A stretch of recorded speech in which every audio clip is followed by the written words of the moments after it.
Mana Fotiha to'yim ertalab soat 5 dan boshlandi. Oxirida nima bilan tugaganini ko'rasizlar. Ana bolani yaxshi ko'rgan baklajanovoy salatlarni qovurib, toshni ulgurishim uchun oyim Navoiydan Top Cleaning kompaniyasini chaqirib qo'yibdilar. Butun uyimni, oynalarni, eshiklarni, gilamlarni, ko'chalarni qoldirmagan holatda uyni aromatichi bay.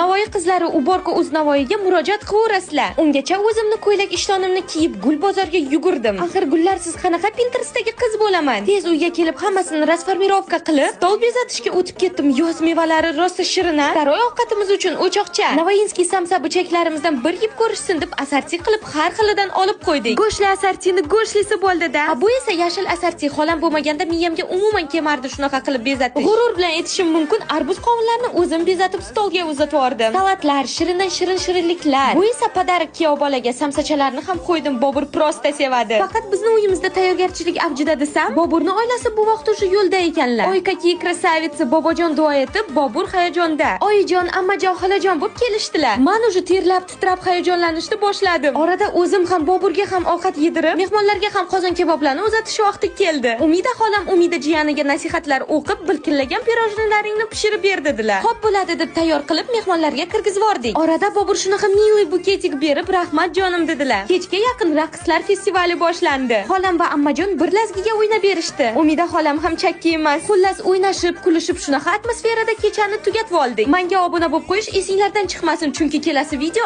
unpacking.